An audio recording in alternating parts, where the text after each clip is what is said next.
Hi, everybody. I'd like to welcome you all to the 10th anniversary of the Atlanta Film Festival Creative Conference and to our panel where we'll be discussing remote post-production in the age of COVID. I'm Lisa Ferrell. I'll be your moderator, and we'll be talking to a great panel that will give you lots of insight and post coming from different parts of it. So I'm going to introduce you all first, and then I'm going to go to each of you and let you tell us a little bit about your background before we get into the meat of what we're going to be discussing, if that's good for you. So Great. Start off, Ben Holst, composer, producer, and partner at audio experience company Toon Welders. Hi, Ben. Hello. You. Thanks for having me. And, it's our pleasure.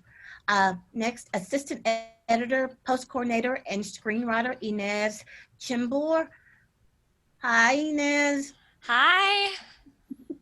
Thank you so much for having us. Oh, this is going to be a great panel. Thank you. Next, we have Drew Sawyer, who is partner and post producer at Moonshine Post. Hi, hey, everybody. Hey. And last but not least, we have mixer, sound designer at Smart Post Sound, Greg Crawford. So welcome, everybody. Thank you all so much. Good morning. So I wanted to just get into this about your initial responses.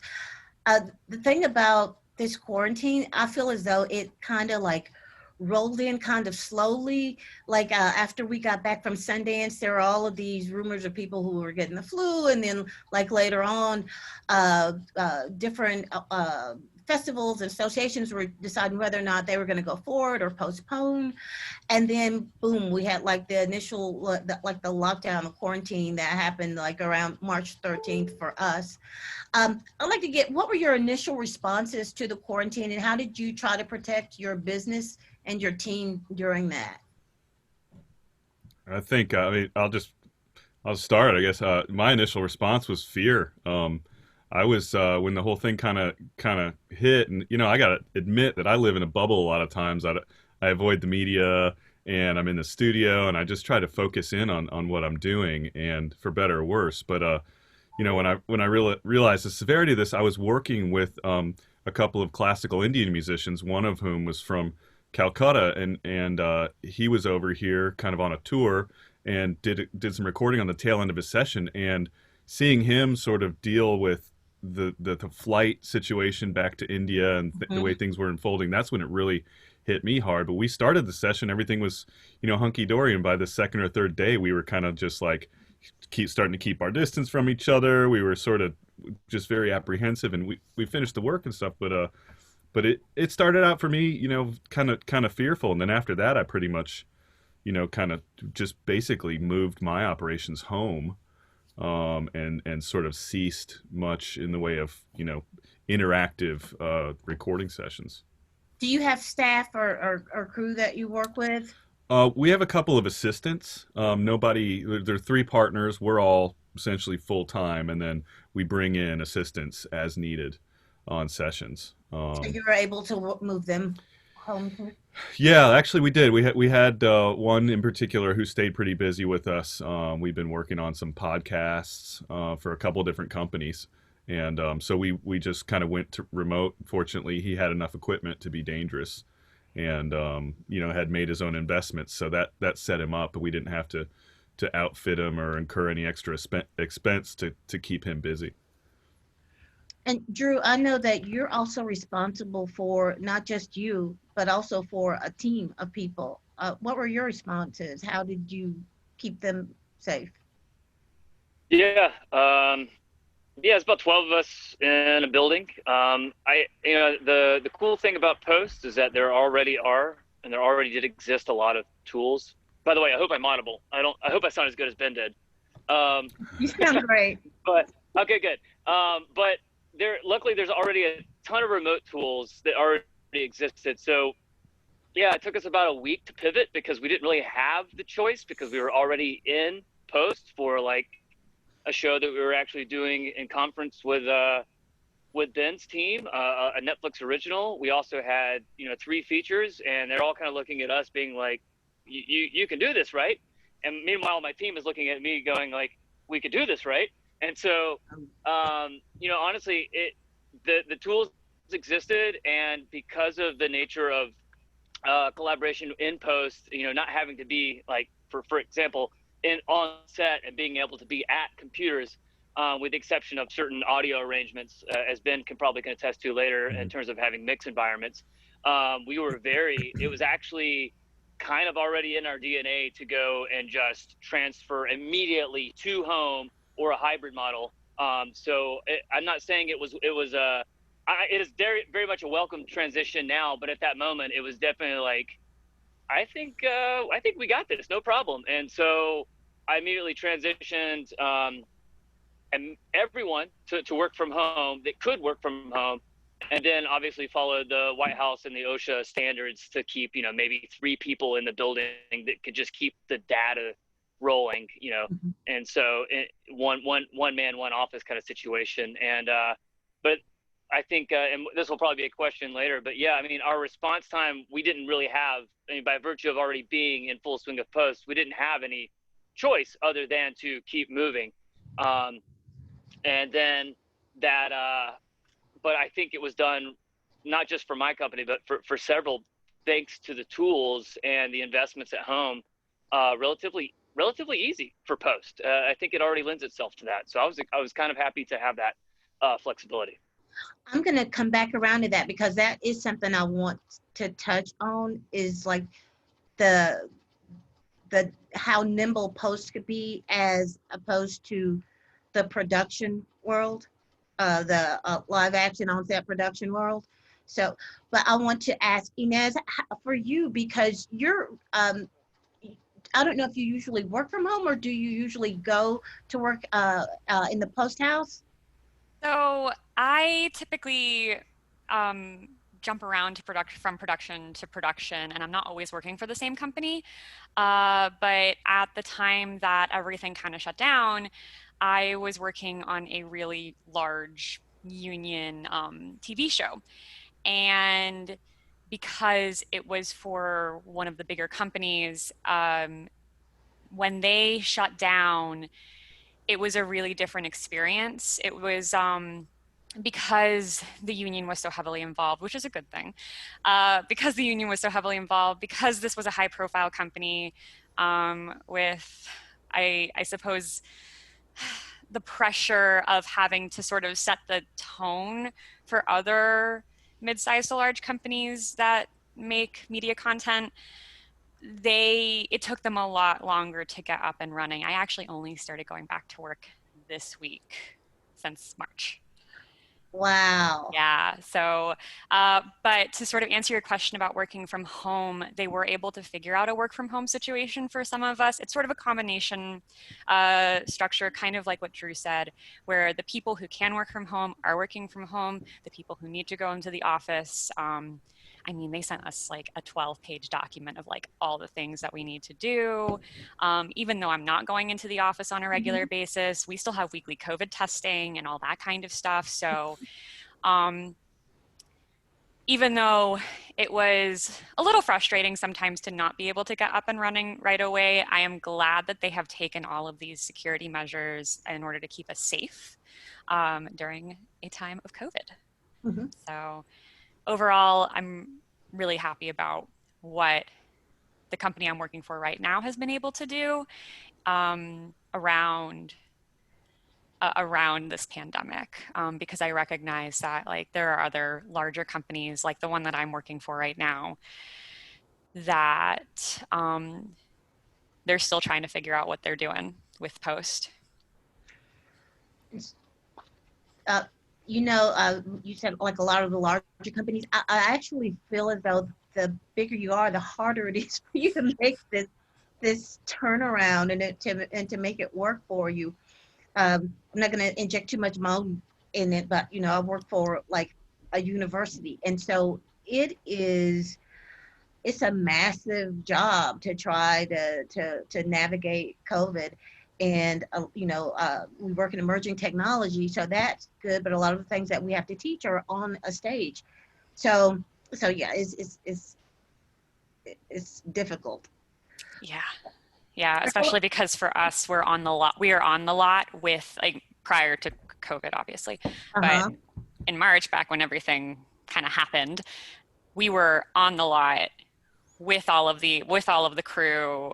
And I mean, you had potentially 1,000+ people going in and out of things every single day, because you had all of the departments. You had makeup, you had the grips and the gaffers. So, like, even though post was in its own section of that lot, I mean, we were still interacting with everybody. Yeah, especially in the early days, and probably now too. We don't really have a big handle on how things are spread. So great. With you, I know that you work a lot. It's kind of like one-on-one with you and talent a lot. How do you handle that? Because just the nature of what you have to do, they can't really wear a mask if they're doing the voiceover and that sort of thing. So how are you handling that?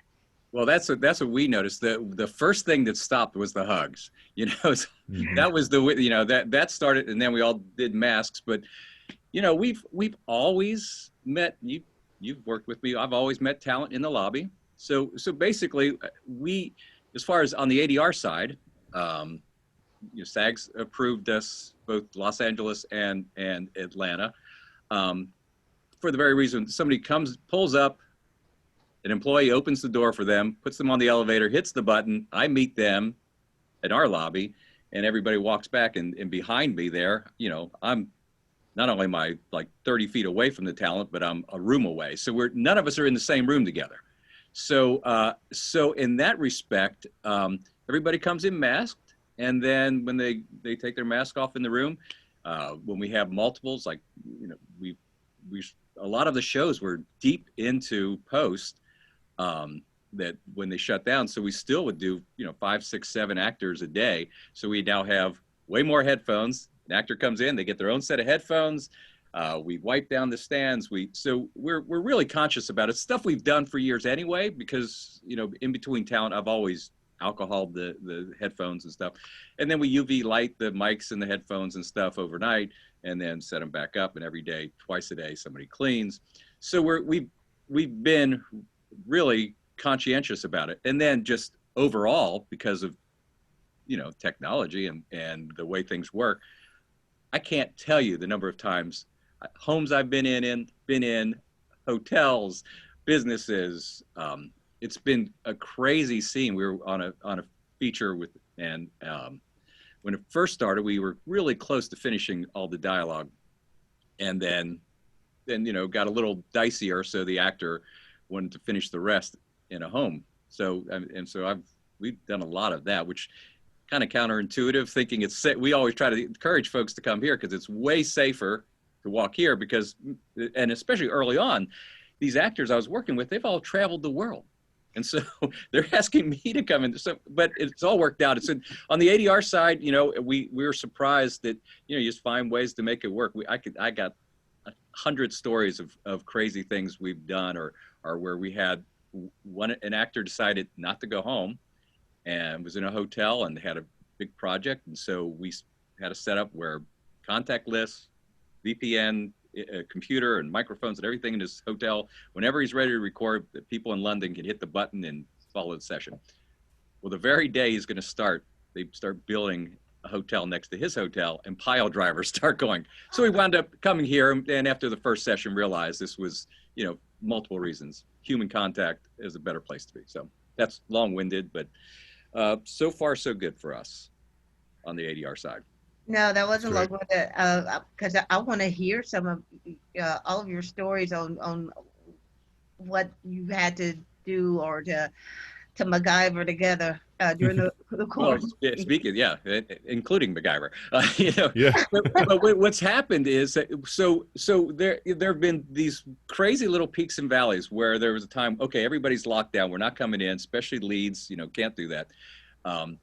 And like everybody was talking about the bigger companies. I have friends my Warner Brothers, Technicolor, Universal, those folks, most of them have not been back on the lot. I mean, no post-production going on at those places. Once a lot of the shows were mixed, you know, a mixer would work at home, come into the stage, finish it, and then once those started falling off, that was it. So a place like Smart Post Atlanta, Smart Post LA, smaller companies, contact lists, entrance and exit, we've been able to fill the gap for folks. But yeah, there's been, you know, we'll Zoom with, like I got lucky. I had a feature I started like right at the beginning of March. So it was glorious not to have people with me. And then a couple of other projects. But what we found, so just doing dialogue, you know, we've been in London and Paris and all over the place. But sometimes, you know, you're Zooming and it's too loud. You have actors with blankets over their heads in their room, or one actor went into his daughter's closet. She has like this costume closet. And remember E.T., when E.T.'s in the closet? And all, that's what he looked like. It was it was fantastic. Yeah, it's been nutty. But you know, everybody's fortunately bandwidth. I mean, today I probably downloaded 300 gigs of audio today. I mean, it's so easy to move stuff around and to do this. I mean, this, I've done more Zoom ADR than ever before. So we can, you know, I pipe in my video so again, I look at this all day long. There'll be a dozen people all over the place listening into a dialogue session. You know, and I know that this is about post-production, not about content creation, but Greg, you just hit on something.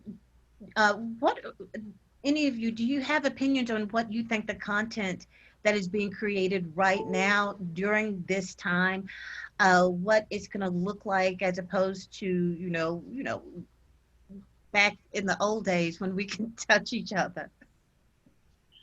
It'll be interesting to see. I do know, like a show like The Resident, they can put that into their storyline. So they wear masks all the time anyway. So that's, but from what I understand, we were 6 out of 8 of a series that got shut down.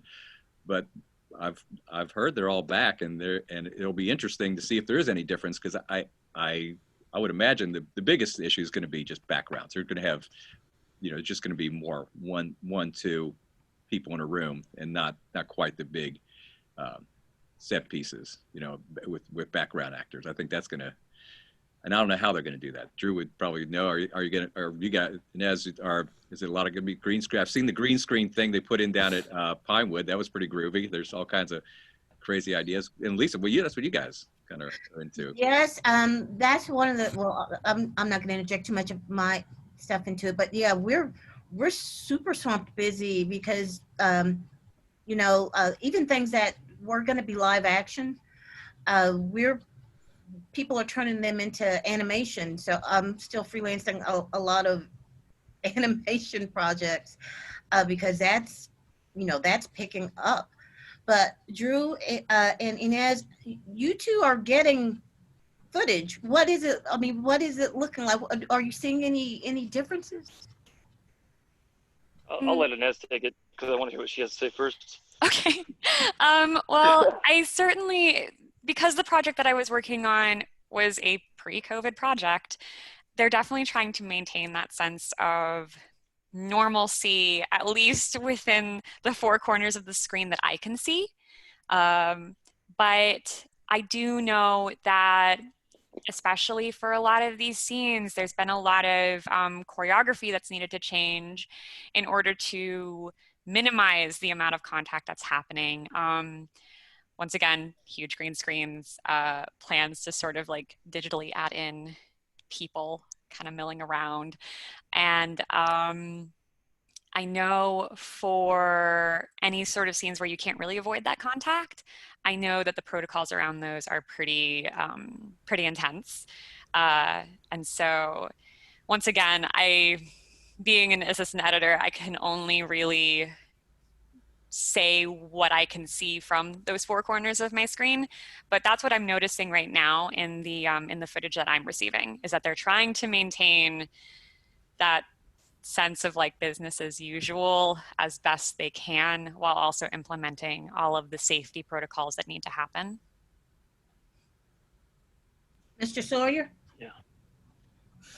Yeah. So I'm seeing it from both sides. So I'm co-producing a TV series that just started this week, and obviously we're implementing all the safety guidelines on every single element of the across every single union and every single facet of production and post. And so my post guys and girls are all sequestered very far away, and those that can remote in will remote in. And that's really, it's now a more perfected model that we've done over the course of COVID-19. I think we've supported 3 virtual cutting rooms since March now, all with great success, and along with remote finishing sound and color. So at this point, I'm implementing a hybrid model because we are also shooting, and now there's a giant testing mechanism in place. So that's been exciting. So to get everyone a job on a bigger show, because that'll trickle down into additional opportunities if we can get this right, and everyone's kind of holding their breath, watching to see, like, can the zoning work, can the routine testing work, and will it allow us to do our thing. So on set, Drew, in the co-producer hat role. Drew, are you doing this in Georgia? Absolutely. Okay, Yes. go on. I just wanted to check. Just had to make sure before we went any further. Yeah, I'm sorry. So we're doing this all in Georgia. This is all post in Georgia, which is really exciting. But this production now that has just started, it's zoning, it's routine testing. You've probably read about it in several of the trade magazines. You can only get within X, Y, and Z zones.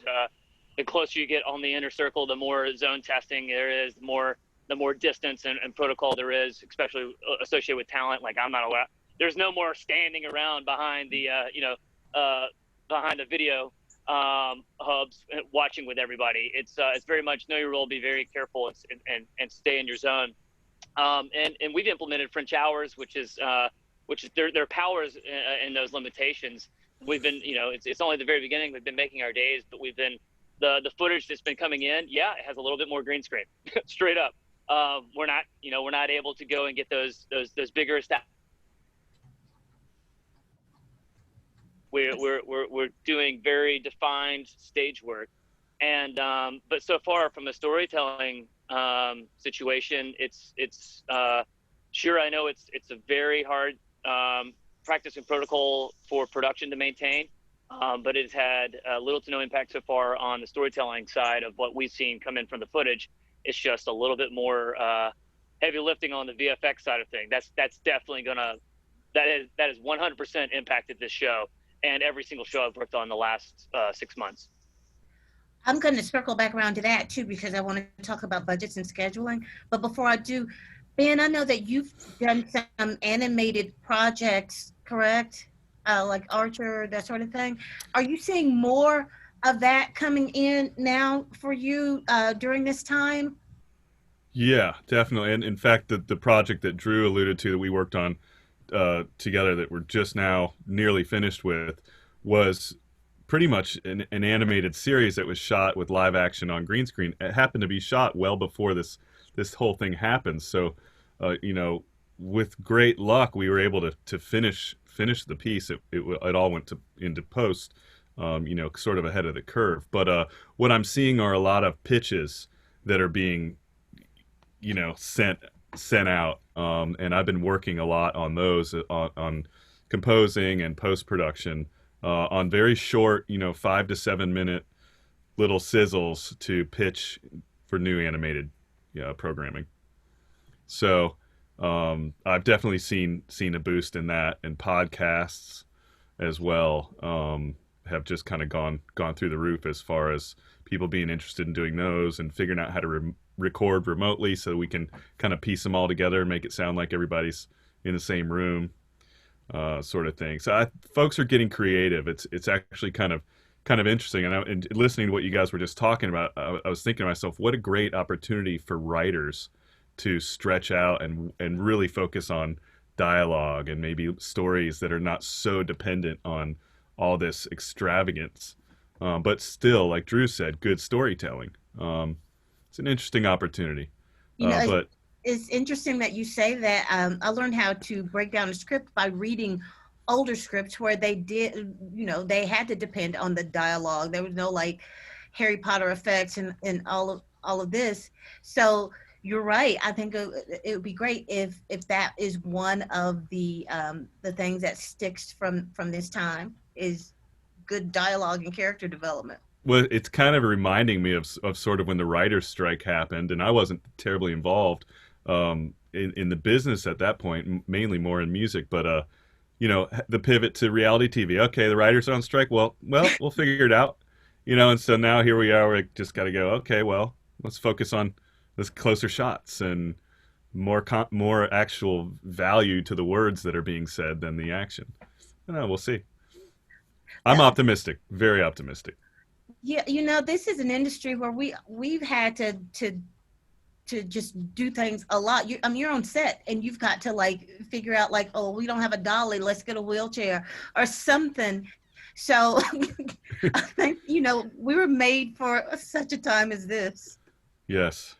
Fake it till you make it. Yes. Drew said something about they initiated French hours. I want to know for all of you, how has COVID protocols, how has it affected affected Either way. your schedules and your budgets? We can start with you, Greg. I could talk to that. Go ahead, Greg. Yeah. We, you know, like I said, I got super lucky. So, because I did have a lot in the pipeline, and as it turns out, it's nice to be by yourself, you know. So I mean, I hate to say it, but so you know, like the only extra time I would spend, like, you know, like if, you know, mixing a feature, you know, it's nice to be in the big room and everybody can hear it the way it's going to sound in the theater. So we would have to do my mixes and then fold them down to do a near field stereo mix to send for notes. Ultimately, when we finish it, they'll come in for the final mix. But yeah, the hours, you know, it's been, well, for me, a lot more travel time because we have been shoved around just going to all these weird places to find talent, or extra time in that I can't tell you how much ADR has been sent to me from one of these things. You know, it's like there's the Apple Notes or whatever, the Apple Memo. Surprisingly, the good recordings, which was, but yeah, we've had, you know, any way you could think of recording, we've done it. So there's a little extra time in that cleanup and that preparation, trying to make things match. But for the most part, you know, we have seen a lot more animation, so that's kind of, you know, that's filled some of the gaps. And then the other thing is that, like I said, once folks have tried it at home, you know, if they're trying to record at home, especially in animation, you know, there's just so many pieces and parts, and the biggest part of doing an animated feature, at least the audio recording, is all about the note taking and identifying the pieces, right? So if you have somebody at their house trying to do it themselves, you're not getting. So that adds a lot of work to the editorial. And so what we've seen happen is that folks did try it in the house, and now they've gone back to, well, just go to the studio. It's just a better way to go, you know. And so we've been lucky in that respect. Yeah, I've in the most recent project, I think I was talking to a buddy of mine about it the other day, and it's like, the time, it still takes the same amount of time, but the time has gotten put into different buckets, it feels like. So, you know, whereas before, like you said, Greg, you'd have a producer and a couple people over your shoulder, and everyone's making decisions in one moment and agreeing, okay, thumbs up, cool, we're good, move forward. Now it's 4 cycles of review from 3 different places in the country, you know, but it would have taken those people 20 man hours to fly out or whatever to be there. So there's still all this time, but it's just, now it's different. And I've found that there's a lot more forgiveness in sort of like producers and directors are willing to watch a scene 3 or 4 times and they're patient about sending notes, and there's a lot more forgiveness and like, yeah, we can't be there to say up or down, left or right in the zone, so it's okay if we have to bat it around 2 or 3 times until it's right. And once you get into that mode, I feel like of revisions and how long it takes, once everyone accepts that that's just what we have to do, then it's kind of okay, in my experience. Well, I saw Drew shaking his head when you said about the revisions. Oh, well.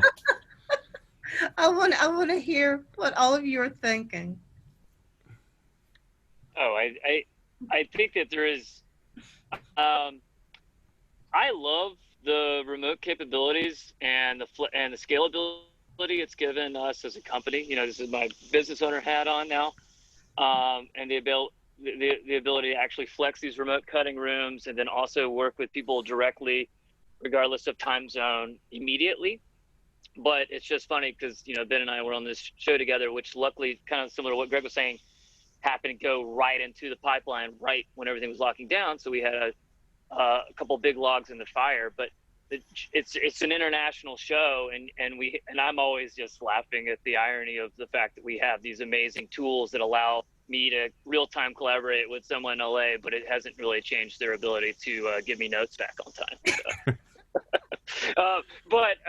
That's why I was shaking my head. Yeah, but no.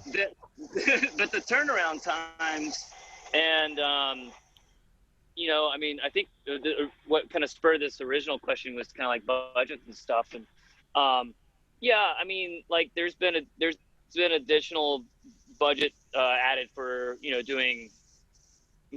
implementing testing and implementing remote workflows on a post standpoint, but from my standpoint, with the exception of, you know, covering additional VFX shots, the actual apparatus of cutting room has remained much the same. I think it's going to be this disruption I won't be able to measure that until maybe the new year. Mm-hmm.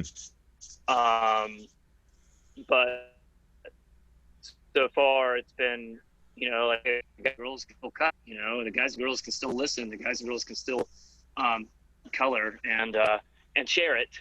So that, yeah, but I digress.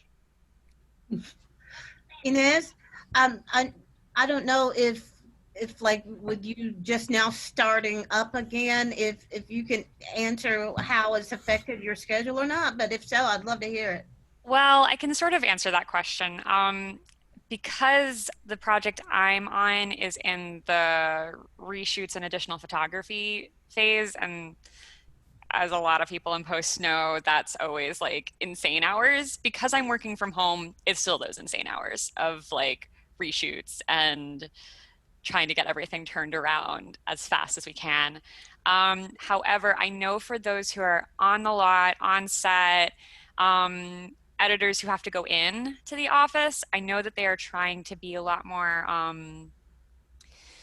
conservative with their hours, because they want to make sure that everybody's getting the right amount of sleep, everybody's immune systems are in tip-top shape. And so I know that for people who are going into the office or going on to set, they are trying to cut down on the amount of time that they need to be on set in order to make sure that everybody stays healthy. So, and I'm not on the budget side, so I can't really speak to that. Mm-hmm. But how does that affect the schedules, though? Well, I know that for the project that I'm on right now, our additional photography phase of the project has been stretched out. That being said, we're still expecting to deliver in the ballpark of when we planned to deliver, which is exciting because I know that other projects that were going on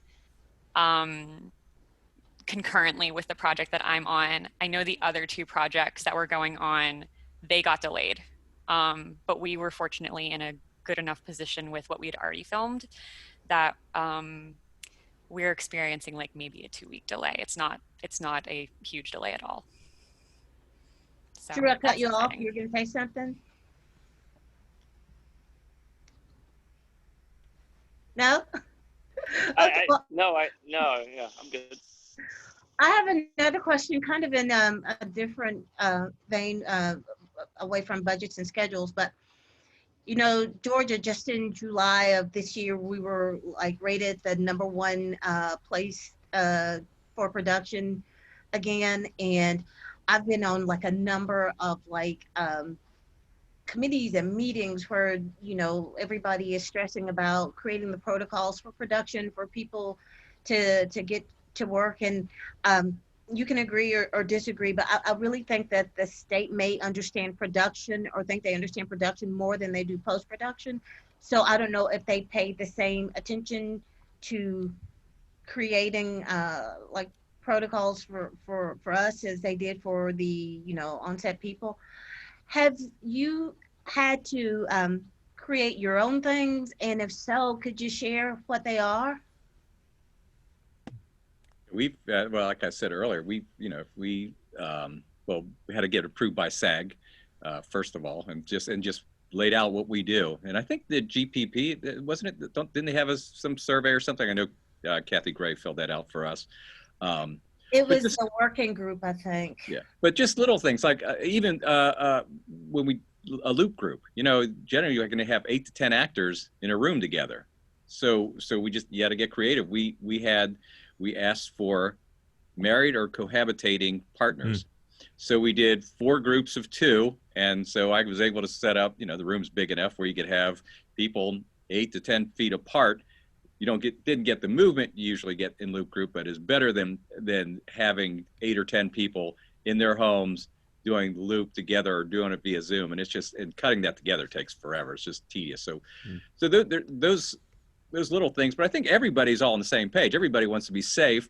And so the fact that we are a smaller company and we're not, you know, not dealing as much with union issues, once SAG realized that, you know, we want to stay alive too, you know, that we follow the rules, you know, we clean the place, we do all the things that everybody else is doing. And honestly, I think it's to come here because of just the way recording studios are set up anyway. You know, there's just space between you and you're not breathing the same air. And so I think that, you know, we're just, everybody's getting to that point, and just based on what we see coming up in the next month or so, folks are feeling a lot more comfortable about coming out and working. And I think just those little things that, you know, we are every day, it's a new day and the place is washed down, and before we leave, we do it again and we do it again and again, and keep replacing headphones and just the simple things.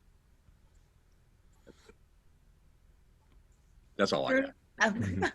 Has Moonshine, because I know that you work with a number of people, you've got like color, you've got sound, you've got everything there, to create protocols or to come up with,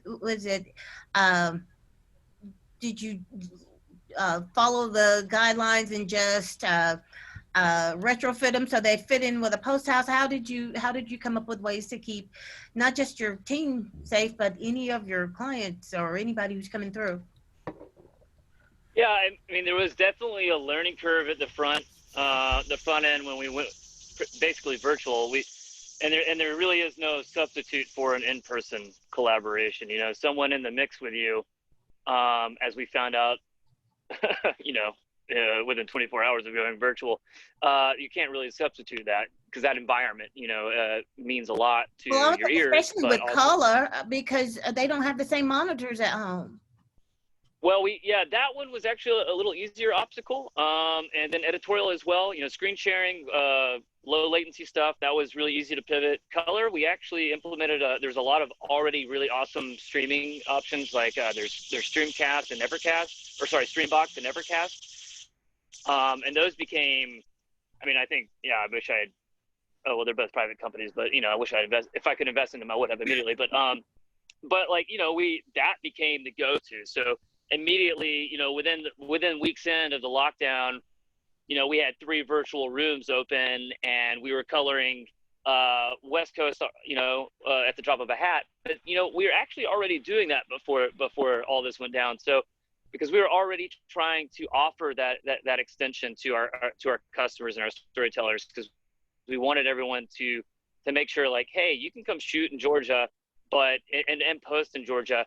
But if you need to go back home, if you're on West Coast or New York, you can still remotely collaborate. So that's something I'm not saying we were pioneering. I think those tools are already great. And so we were just able to immediately just kind of scale that up.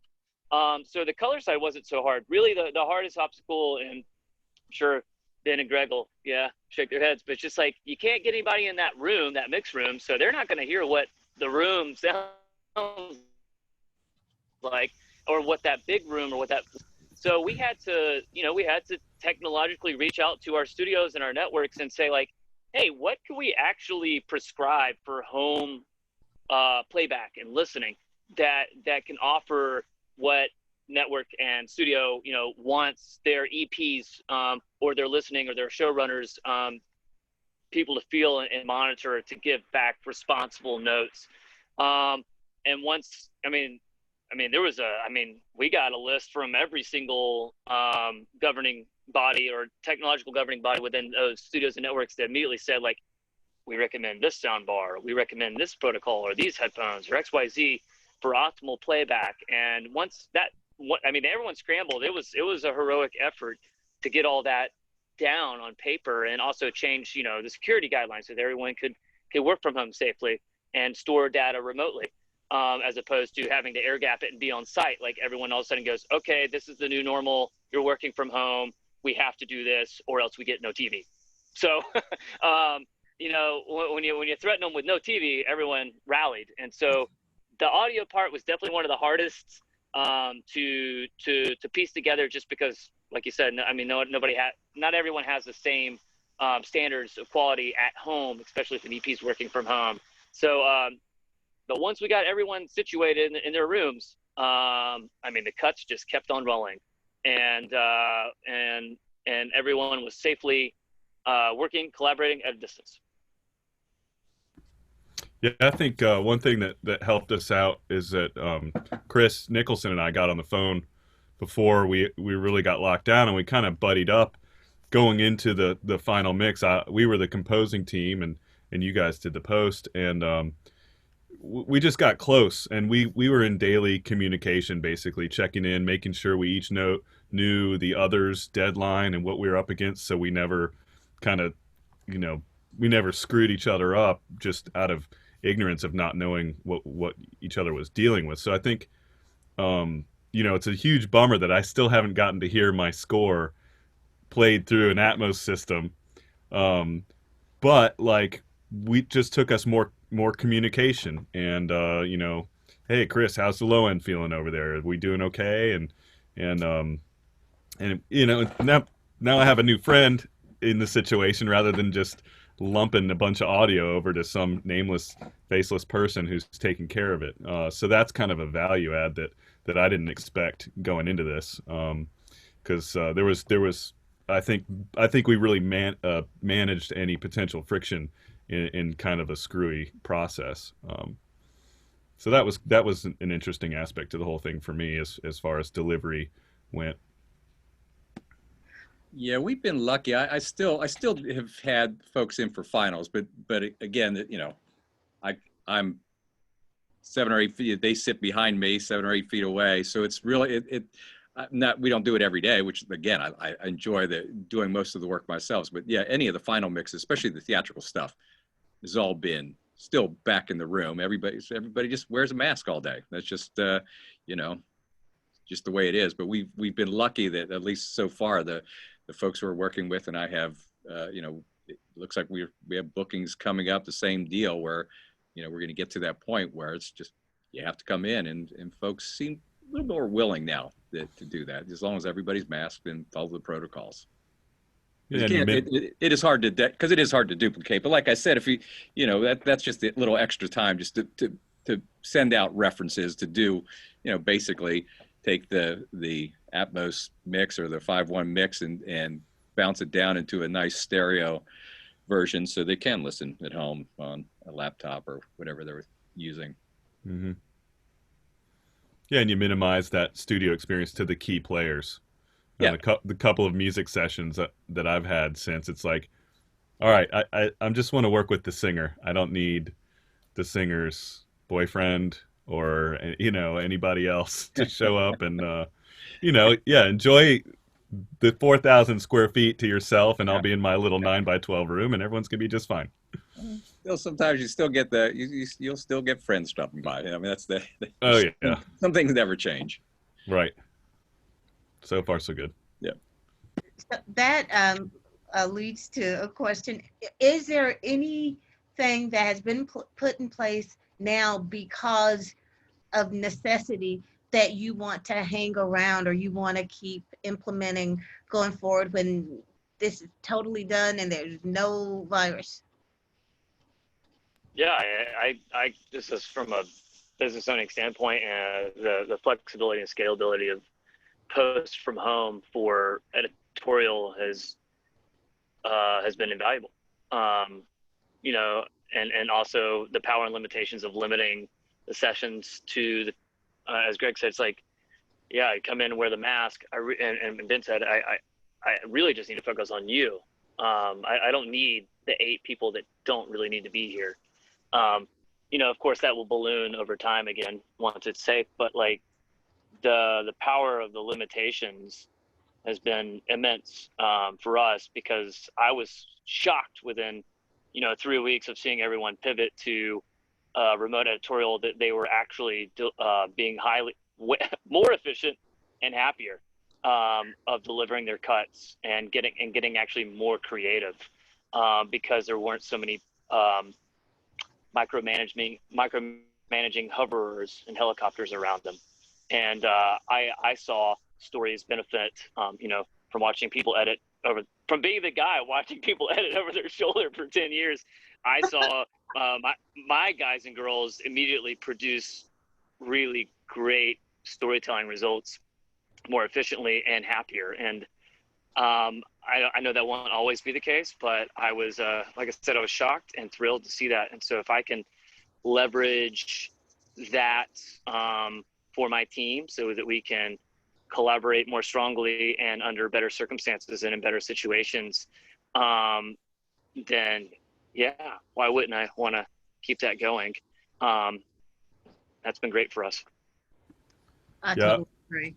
I would second that if you don't mind, because like I had a commercial space for years, and we just started building one probably about 6 months ago, another space just across town for our other partner as more of his kind of domain. And when this thing hit, I didn't really have a home rig at all at my apartment because I'm like a half mile away. I just didn't need it. But after it took me about a week to kind of reset some stuff at home. I'm a gear hoarder, so fortunately I had enough dormant gear sitting around that I was able to hobble together a pretty good system for the house. Spent the better part of a weekend clearing out a room that was going to work for it, and I didn't realize how much I kind of missed having a home studio for the sake of productivity, where I can, especially when you've got 3 or 4 projects going on that are all in review cycles, I can do an output of something, post it up somewhere. While I'm waiting for a review, I can work on something else. I can do laundry. I could talk to my girlfriend. I could make lunch. Like, I found myself having a more sustainable productivity rather than feeling like I'm stuck on an island all day, especially if I'm just waiting on a review cycle or something. I really enjoyed that fluidity, and I'm not going to pull it out when this is all done. I'm fortunate enough that I can maintain a commercial space that's got enough equipment to be dangerous, and a home space. I'm kind of going to recommit. I think they're both essential, but I've really enjoyed kind of the flexibility of being at home. 10 o'clock at night, somebody on the West Coast or wherever. We had a composer that we were working with who's in Poland, so he's like 6 hours ahead. So we were all just all over the place between West Coast and Poland. And yeah, I can get something of his right before I go to bed when he's getting started in the morning, and put it into the session and kind of move on. That's been kind of interesting. I didn't expect to enjoy that so much. And the productivity, I think, hasn't suffered at all, or even the product, really. The experience is different and feels less than, but once you kind of calibrate yourself to know that, to be confident that the output is okay, then you just got to push through. In this industry, we think that we have to suffer. So you're saying it's not it feels less than because you're not in pain. Right, in a certain way, yeah. Yeah, it's backwards. You're right. Amen. There's been some really interesting articles that have been sent to me through like other people in the union kind of saying the same thing of like, we don't have to go back to like being in pain to make art. And so, but I have to echo what Drew is saying about what has changed for him. And that is that in some ways, I mean, obviously there are the technical issues that we run into being in a remote setup. But I will say that in some ways, the productivity has improved in some ways. And I hope that that continues. Kind of to flip it though, something that I'm glad has stayed the same since pre-COVID, that is staying the same now, and I'm hoping will continue to stay the same. There was definitely a part of me that was worried when all of this went down and we started going into this remote setup of like, well, most of the production companies I work for are based in Los Angeles. And they very easily could have just said, well, we're going to hire AEs and VFX editors and all the people we normally hire in Georgia in LA or New York. And I'm really pleased to see that that's not the case. I was actually asked yesterday or 2 days ago by my supervisor, who is supervising multiple upcoming projects for the company that I work with. She's still asking for Atlanta editor names and Atlanta AE names and Atlanta VFX people names. And that was really encouraging. I'm glad to see that they are continuing to work with Atlanta people, even though technically right now, because we're all remote, they have the option not to. It's nice to see that. Well, the tax incentives help too. That's part of it. That it's still part of the deal, part of the package, and we're lucky that the folks that hustled that years ago are going to keep that work here in town. And it also highlights something else too, Greg. Though I think that we don't realize that we really do know what we're doing. We've got like some great people here, including all of you. I mean, and that's not me blowing smoke. I mean, you can hold your own against anybody, anywhere. So the fact that they're still asking for Atlanta talent is not surprising to me. And this, I'm going to get on my soapbox. Our job is to make sure that other people know how talented we are, and we have to find some kind of way to keep that message up, keep that going, keep promoting our people. So I'm done. That's Thank you. No, you're right though. You see the product. It's easy to find the films and TV shows that are done in Atlanta, and you don't sit back and think, they could have done better. I mean, they're the biggest films that we've seen in the last number, and some of the biggest TV series we've seen in the last decade have come out. So and it's all done by a bunch of rednecks, man. Just Amen. Go Dogs. and the thing is, just like Greg just said, when you can't watch pretty much anything and you're like, oh, that's the High Museum, oh, that's downtown Shnoy. So yeah, we've got to start giving ourselves props for the fact that the tax incentive, it brings them here, but if we were not good at what we were doing, they're not going to risk it and keep coming back. They'll just find another place with an incentive. Oh no, not at all. And we've seen it. We've talked about this before.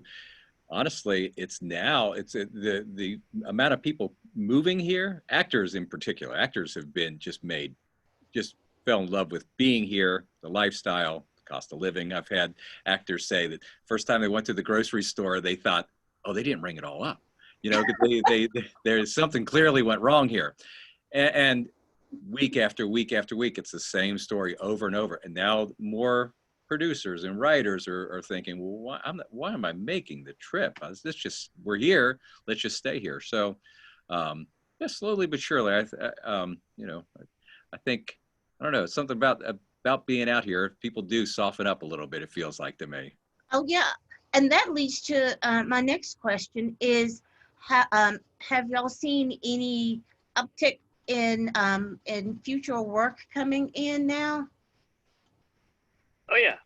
Well, yeah, well, Yeah, I yeah, think like we're- Inëz was saying, that We're all living proof on this call.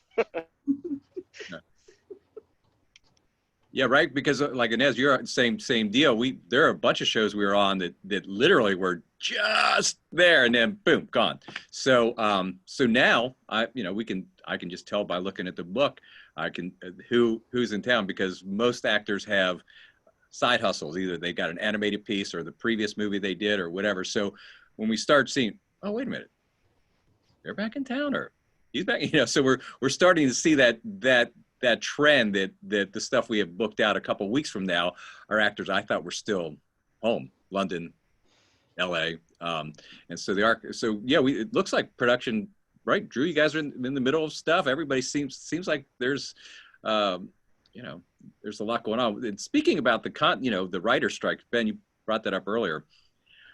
What I found interesting, why I think it hasn't been as fast of a start back, is because last year I was on so many projects that we posted before November, December that weren't going to air until between July and November of this year. And I'm thinking, that's so crazy. And the TV shows that were in production were picked up before upfronts. I'm like, what? This is unprecedented. What's going on?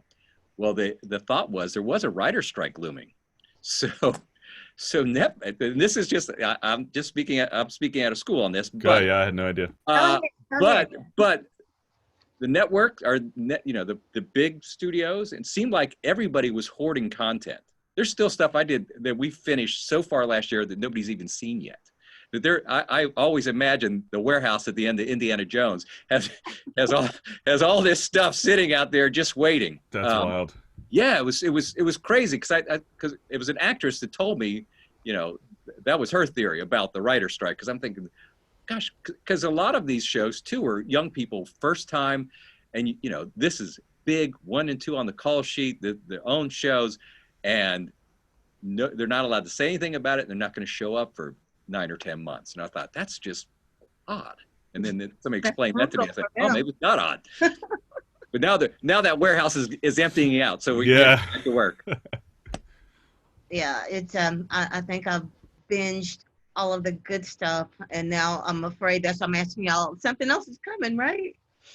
There's a lot coming. There's a lot coming. It's been so encouraging to hear everything that will be coming. That will be doing a lot of posts here in Atlanta from like October to May. I mean, I know I've been contacted for a lot of jobs. I know that people in my circle of AEs and editors have also been contacted for a lot of these like big union jobs with huge production, like with huge studios. And so I am happy to report, at least from my corner of the world, that that it seems like there's going to be a lot coming, and a lot coming to Atlanta, and a lot coming to Atlanta. Like sequels that weren't here the first time are coming to Atlanta to film, and it just feels like we're gonna have a really good 2021. I'm excited about it. Yeah, I can speak to it as well. The project that we just finished with Drew comes out in November. It's a 4-part Netflix series, and for us as a composition team, it'll be pretty much our biggest screen credit. So it's kind of one of the first flags, aside from doing short form advertising stuff for years. One of the first flags we can really kind of hang out, and we have probably 2 or 3 other pitches with the same production company that are kind of out there getting looked at in various phases of review as far as the pitch goes. So we're feeling very, very hopeful that some of those jobs are going to land, and that we'll be able to springboard off of that opportunity and really kind of go after some business as well. I love that. Absolutely. Yeah. The pioneering and hard work of all those on the call and all the other post workers here in Georgia is definitely and definitively paying off, and the trend is moving up, and there's more requests for Atlanta Post, and that's we grease the wheels with the economic incentive and the hard work to and our willingness to learn and be taught by both LA and New York and grow to a parity level of skill and talent, that has really paid off, because now we're getting more requests to do more posts. And so it by no means is it a gold rush, but it's still very much an uphill battle. But the fact that people are, we call it the light bulb moment at the office, is the people that are actually, people go, oh, I can get comparable, maybe sometimes even better service because you guys are over delivering because you really want it, and it's not a saturated market. But the fact that I can get comparable work out of this market makes me thrilled to be here and doing business in this market, and that has generated repeat business and then repeat opportunities for everyone on this call. Like I said, is living proof that there is a request for long form feature television media creation talent in Atlanta, and it's exciting to be a part of it. Yeah, and Atlanta's opening up a little quicker than California too. That helps. That seems like there's a lot fewer restrictions for us. And then I don't know, what Pinewood and the other studios have done, like redoing air conditioning systems and the protocols they put in place. It's unprecedented. It's unbelievable how they just saw the problem and just went straight ahead and tried to solve it. And in many ways, because they're newer facilities, they actually, the air handling is different, that, it's tougher in those old stages on the West Coast to try to make those changes, because, they're not set up that way. That's true.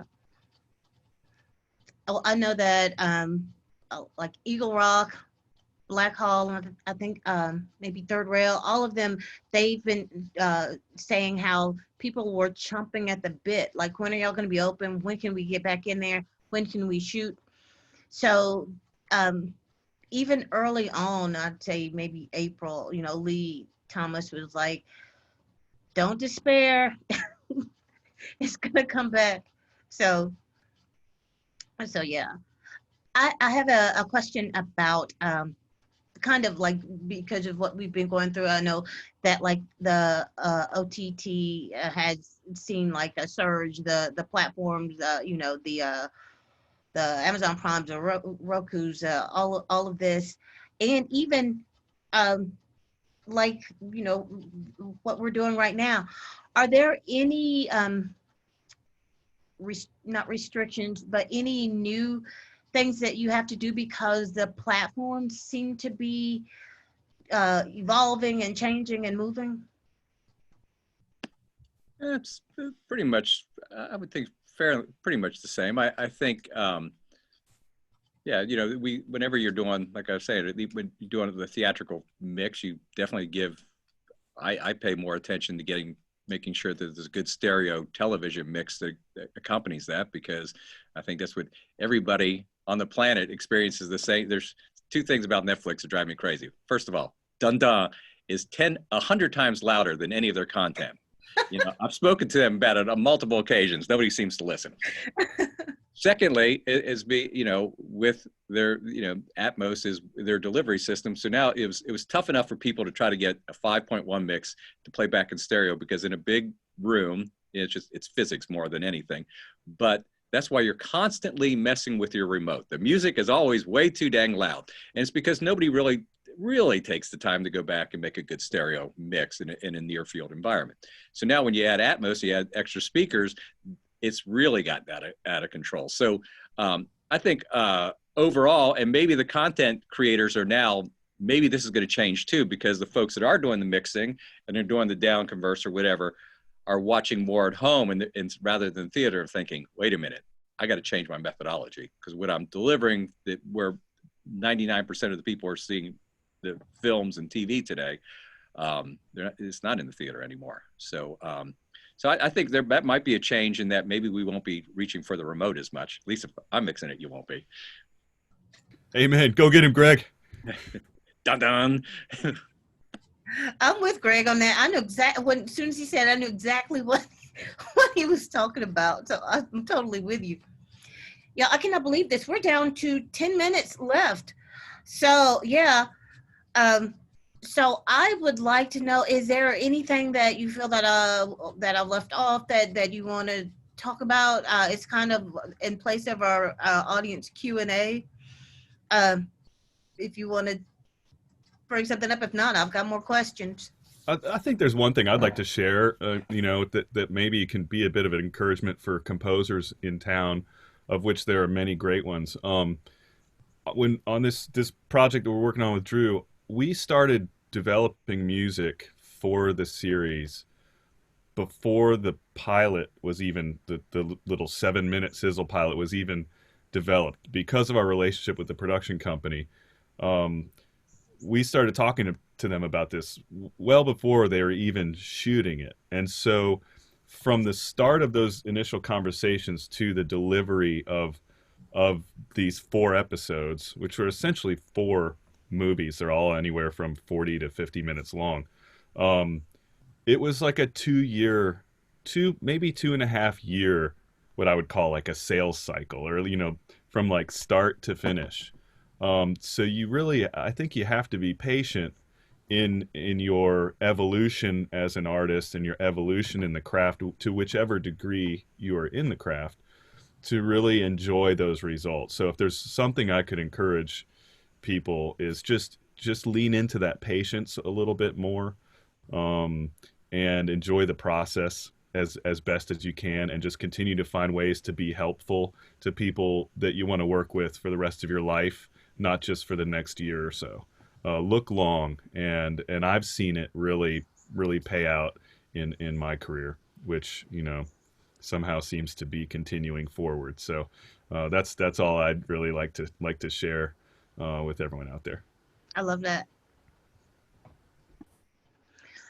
I'd say wear your mask, wash your hands, clean the hard surfaces, and people will come back.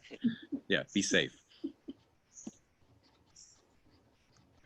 Drew, I wanted to get into the fact that, like, I know that you work on like network and tempo, but you're also a huge champion to local content creators. So first of all, I want to say, thank you for that, because it's very important for our stories to be told by us our way. Are you seeing any any uptick with, or any trends going on with the local creators that you work with during this? Was that a Drew thing? Question? Yeah. Okay. Yeah, I'm actually super stoked. We had, like we said, we had some studios, some tentpole, some big logs jump in the fire, and the actual flexibility of the remote work has granted us some focus time. And that focus time was, every year, no matter what, we're always going to do an independent project, and help curate and cultivate the talent here in town, as well as those stories. But this has actually afforded us actually a little bit more focus time. So we were actually able to take on and find voices and filmmakers that we really wanted to collaborate with, almost kind of like a public works project. Sorry. We were able to identify folks and say, hey, will you just do something? Because I promise you, I will do everything for it. So how about let's build some resources together, and you go make a movie, or you go make a short, and let's do a series. Let's do whatever you got. Don't stop making stuff. So we had a lot of fun in the early onset of lockdown, of just being able to find filmmakers and storytellers and say, run with it, make stuff safely. Even if you got to make it at home or in one location, please do it. We're going to afford you every post capability we possibly can, because we were lucky to have the big logs in the fire. We can use the excess capacity of the facility. Our editors love telling stories. Let's give them something to work on creatively. And so, yeah, I mean, COVID-19, the silver lining for the creativity in the indie filmmaker space in Georgia was exciting for us to be a part of. And we've got a lot of films that are, I'm still, I'm going to be sitting back and watching, Atlanta Film Festival coming up soon, remotely, or at the drive-in, and then TIFF, remotely, and then all these other festivals that we're proud to be in this year. But yeah, we really took the opportunity to just double down on that and make sure that those resources were not didn't go away, but were even more freely available. So and I'm excited this fall. We've got a lot of great indies that are coming out, and tons of them even got distributions. Actually, it's so strange. It's like, this is we do more and more streaming projects, but we've got more and more indie features this year that came to us that got distribution deals. And obviously there is certainly a seller's market going on right now. Hey, we need content. Hey, we need to put stuff on the shelves, but that's the exciting part. Filmmakers are getting noticed, and they're already, they already got their next deal. So for those that have been able to step forward and safely, I've seen the payoff, and I think everyone, the filmmakers and storytellers included, at least from my perspective, have really been able to flourish this summer. So I'm happy. Yeah, I'm happy too. I was following your team on Facebook, and y'all would post videos of what you're doing, and it was a way to get through, especially in the early days when everything was so up in the air and scary. So yeah, those were definitely our morale builders, our weekly morale builders. We would on our weekly or on our daily Zooms would be like, all right, everybody go home and film themselves doing a yoga move, and Patrick, you're cutting it this week. That was like, who's got morale duty this week? Well, all right, Christina, you're in charge of morale duty. You go home and make a video about this. That was, looking back on it, it's like, yeah, that was wholly necessary to keep our spirits up while we were able to maintain the as business as well. But we then extended them. I think there was definitely a moment maybe in like the 5th week when we were like, well, holy crap, we should extend this to filmmakers. And so then we immediately started, all right, features, web series, whatever you got here, let's do this. very good. So, y'all, if there is nothing else, I am going to wrap and thank you all for, before we do, could each of you give something that you are working on now? If you can't say the name of it, you don't have to, but I'd love to leave with what you're up to right now.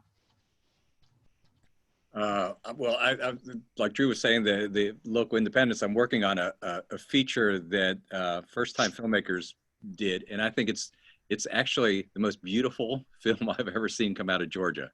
It's extraordinarily well done. Had a little Christmas special we did, and then like I said, the normal stuff is starting back. The series are all seem to be coming back into production again, and tons of animation. And I forgot at the film festival, go see the Vice Guide to Bigfoot, or whatever the name is now. Those guys, Zach and that group of kids, they would almost everybody involved in it would help my son make films with James.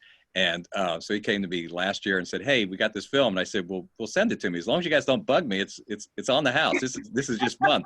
And it just blew up. I mean, people love the film. It's really funny. It's great writing, good performances, and you'll know everybody in it. So it's worth seeing. Highly recommend. I just want to say your son took some gorgeous pictures during some events in Atlanta that I saw, and so kudos. He's very talented. Oh, brilliant. I mean, yeah, his photography is extraordinary, and his editorial is pretty good too. But thank you. That was it's fun to watch. Enjoy the show, everybody. Thanks. I am I've been doing a lot of work with the Indigo Girls since everything kind of shut down. We've been recording like content videos over at their management office, and just a couple days ago I got to record them playing two guitars that were made out of wood that was grown on Jimmy Carter's farm. And they're these beautiful guitars that are going to be going up for auction. And I got to see the instruments and hear them play them. So that'll be coming out soon. I think it's as a fundraiser or some kind of promotion. So you can probably see that through the Indigo Girls, social media channels. But they've been wonderful to work with, and we've kind of been sort of quarantine buddies. I've been helping them do some of their. They sing a lot on other people's records, so they'll come into the studio. Same kind of thing Greg's talking about. Wipe down. You're in that room. I'm in this room. And we've been doing some good bit of recording, for these past couple months, which has been really fun to get to know them better. And then as soon as we get off this call, I'll be setting up for an improvised murder mystery podcast, with Amber and Lucky from Archer and a number of people from Dad's Garage. So that is we're on our third one, and we're working on pitching that as well. So this is like basically the third sort of round of practice, and now that we've kind of got all the elements put together, we're doing that this afternoon. That's awesome. Yeah, so that's my status report. Yay. Yeah, fun stuff. True Sawyer? Lost my mic. Am I audible? Yes, Can you hear me? Okay, great. I lost my headphones.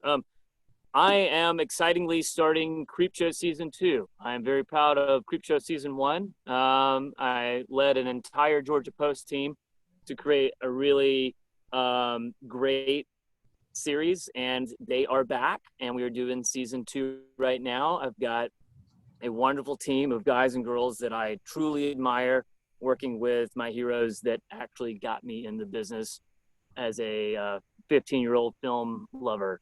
And this is it's kind of my dream job, and it's and I get to do it again, and that's what we're doing right now. That's awesome. Inëz? Yeah, so due to an overabundance of caution, I cannot divulge what I am working on right now. However, I can say that I am working as an assistant editor on a TV series that will be on a major streaming platform. And prior to this, my body of work sort of included, I say sort of, it included stuff for Universal, the CW, Tyler Perry Studios, Marvel, and Moonshine Post. Drew was actually, he was the first person to ever give me an opportunity to work in film in Georgia. And for that, I am forever grateful. He can spot talent. So thank you all. I hope we didn't run over time, but it's been so great just hearing from all of you and catching up and on what you're doing personally and what post-production is doing, not just in Georgia, but I think as goes Georgia, so goes the world. So thank you so much. And we are going to sign off, and everybody have a good time at the Atlanta Film Festival. Thank you all. Great to see everyone. Thank you. Bye-bye. See ya.